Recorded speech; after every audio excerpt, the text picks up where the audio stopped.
I am Trinity Cyborg She. Power of Love. Never gave up. Love in the future.女神機跨性別未來科幻小說。序章：香港在公元2047年科技出現重大突破，人工智能、量子通訊和量子電腦技術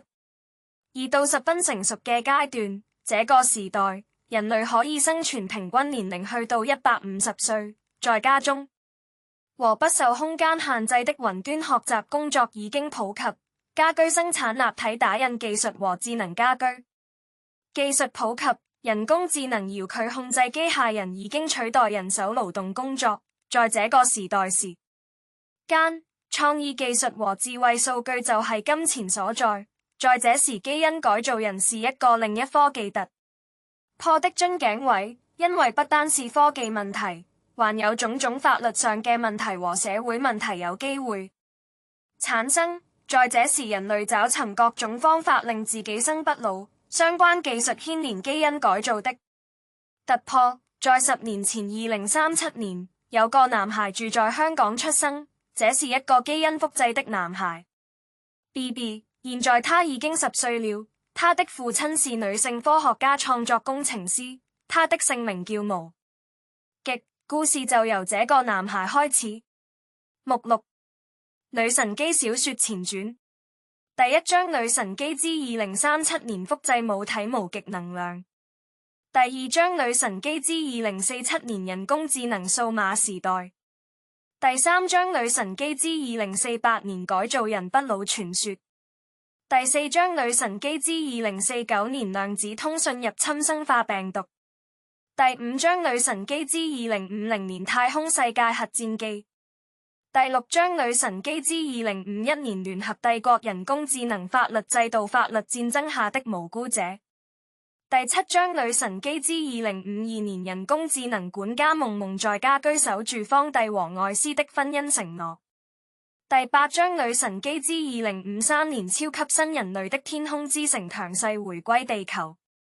第九章女神機之2054年超級新人類的超越時空通訊技術誕生，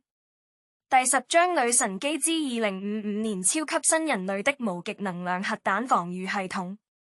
女神跨性別未來科幻小說，第一章女神機之2037年複製母體無敵能量。在2035年的香港已通過同性婚姻法例，因為這法例通過的緣故，艾斯和方蒂是在2036年結合分變性人的同性婚姻。為了保障同性婚姻生育問題，在這時複製人技術已經達到成熟階段，在這年正式通過複製人法案。法案包括保障變性人的同性婚姻。在這年後，所有同性婚姻包括變性人的同性婚姻的婚姻家庭可以擁有一個複製 BB。選擇複製 BB 的要素，要選擇其中一位家庭成員最良好的基因這一位。在艾斯之家庭中有艾斯和他太太，基因比較好的是艾斯，雖然艾斯是女士，因為艾斯是一位變性人男變女，所以2037年在他的家庭複製了一個男嬰，這個男嬰叫做無極，因為無極擁有艾斯的良好基因。無極在2047年只得10歲，已經成為一位核聚變工程師助手學生。在這時，無極正在研究用核聚變產生的能量轉化為暗黑能量，如果成功的話，就可以將這些能量轉化為黑洞，從而製造一個時光倒流之門。這科技會在2049的後的未來實現。實現這個科技的未來科學家包括無極，以維持時光倒流之門穩定的核聚變轉化暗黑能量，在未來被稱為無極能量。女神跨性別未來科幻小說，第二章女神機之2047年人工智能數碼時代。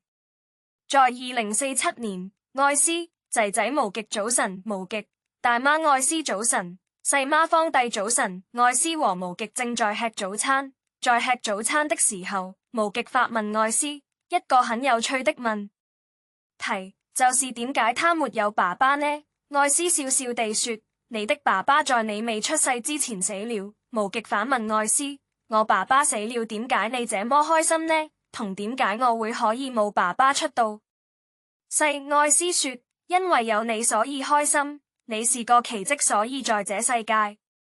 愛斯，好啦，仔仔，學習時間到，快啲去你書房嗰度戴上學習虛擬實境眼鏡，連接學校網絡學習上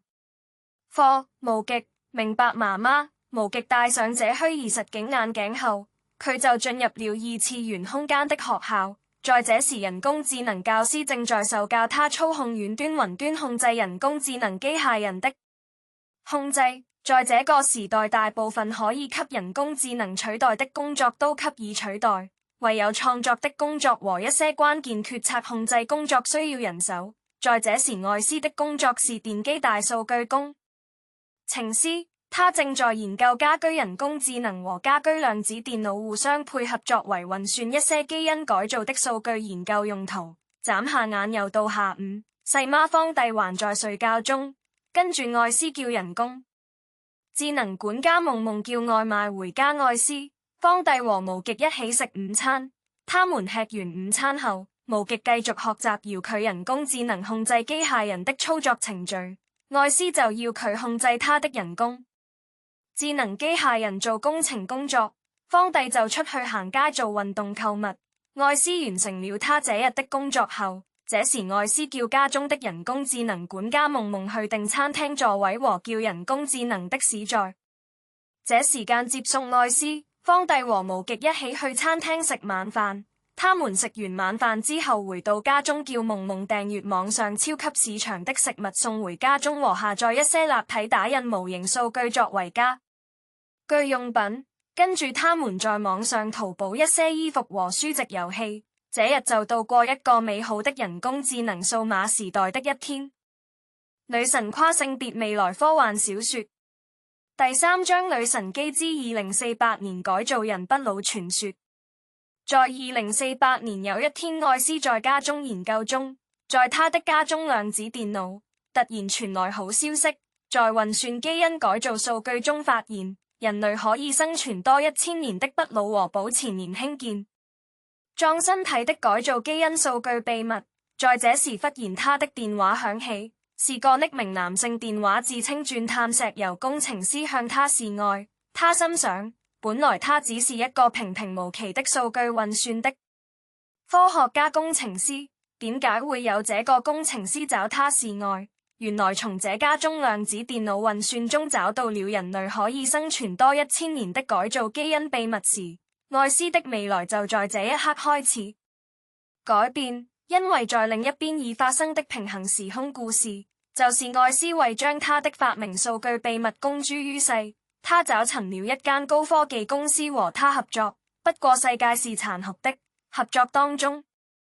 愛斯發現這間科技公司是想吞併所有他的發明，尤其是人類可以生存多1000年的秘密，所以在合作途中失敗。愛斯就是擁有這秘密的唯一，因為這原因這間科技公司開始進行一系列報復和搶奪當中愛斯科技秘密。現在搶奪被這秘密途中發生在這平行空間未來，這個大型高科技公司用了他的尖端科技傳送一位工程師到同一時間平行空間的另一處。發生在愛斯的家居量子電腦發現人類可以生存多1000年的秘密一刻，這高科技公司想以詐騙愛情手段得到愛斯量子電腦內數據關鍵的秘密，所以就在這時愛斯收到這匿名工程師電話。在他收到這工程師電話後，他就很快墮入了愛河。不過在這時他心中已知他已有他的太太妹妹方蒂和仔仔無極，所以最後這工程師都得不到愛斯和他的研究。最後因為要從平行空間傳送過去時空，工程師要保持空間穩定，要很大空間核能量。在這時這些傳送維持穩定能量已用盡，這工程師唯有回到自己屬於佢嘅平行空間科技公司位置。這時故事有改變，因為愛斯已知道未來和這些科技公司合作會發生的事情，他唯有將他的科技發明人類可以生存多1000年的數據秘密自用。最後他成為了唯一個可以生存到1000年的改造人。